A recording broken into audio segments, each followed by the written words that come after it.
Titin Riyadiningsih, akrab dengan panggilan Titin.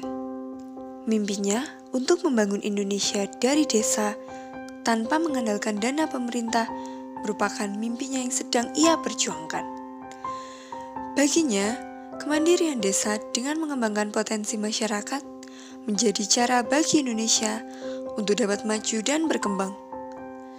Ia menempuh studi S1 di Fakultas Kedokteran Gigi Universitas Gadjah Mada.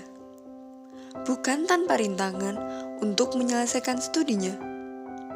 Ia berkali-kali terkendala untuk membiayai kuliahnya, sampai ia harus tidak aktif selama 2 semester.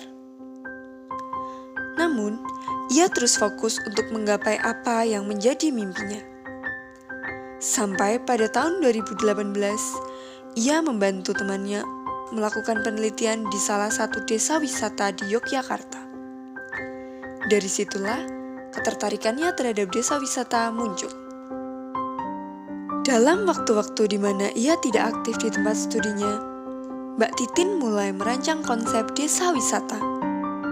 Ia memberanikan diri untuk melakukan diskusi dan komunikasi dengan berbagai pihak. Pada awalnya, tantangan tersulitnya adalah meyakinkan masyarakat desa Sumberbulu akan potensinya dan bekerja sama mewujudkan desa wisata. Namun Mbak Titin tidak kehabisan akal. Ia menjalin komunikasi dengan Karang Taruna, ibu-ibu PKK, bapak-bapak, hingga anak-anak. Beberapa diskusi sempat berlangsung cukup alot. Bahkan, banyak malam dihabiskan untuk membahas hal-hal yang tak kunjung menemui jalan tengahnya. Dengan tantangannya masing-masing, akhirnya Mbak Titin berhasil mengajak segala lapisan masyarakat di desa Sumberbulu untuk bahu-membahu mencapai impiannya untuk menjadi desa wisata pertama di Jawa Tengah. Bagi Mbak Titin, pemikiran yang praktis dan cepat merupakan hal yang penting dalam membentuk desa wisata.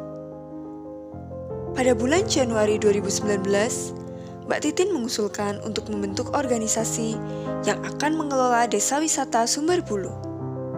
Mbak Titin pun ditunjuk menjadi manajer desa wisata dan mulai melakukan komunikasi secara intensif dengan Dinas Pariwisata. Kerja keras pun membuahkan hasil. 2 bulan kemudian, Kementerian Pariwisata mengumumkan bahwa Sumberbulu akan menerima pendampingan dari salah satu perguruan tinggi untuk mempersiapkan menjadi desa wisata. Perjuangan desa wisata Sumberbulu tidak berhenti di situ, sobat muda. Kerjasama desa wisata Sumberbulu dengan perguruan tinggi yang mendampinginya juga berbuah manis.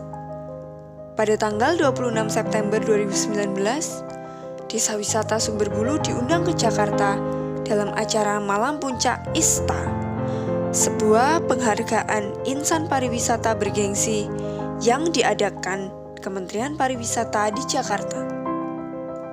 Dalam acara tersebut, desa wisata Sumberbulu diumumkan menjadi juara pertama loh sobat muda. Setiap langkah pasti akan ada tantangan. Setiap jalan tidak akan mulus maupun lurus. Dan setiap usaha dengan niatan kebaikan pasti akan menghasilkan suatu hal yang lebih. Hal itulah yang menjadi pedoman bagi Mbak Titin dalam memperjuangkan mimpi-mimpinya. Halo, selamat siang. Assalamualaikum warahmatullahi wabarakatuh. Perkenalkan, saya Titin Riyadiningsih. Di sini saya selaku manajer operasional Desa Wisata Sumberbulu. Merubah pola pikirnya dan berdamai dengan diri sendiri menjadi kunci bagi Mbak Titin untuk membuka jalan menggapai mimpi-mimpinya.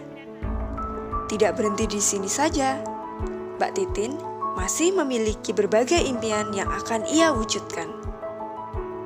Karena bagi Mbak Titin, orang yang sukses itu ada apabila ia mampu mensukseskan orang lain.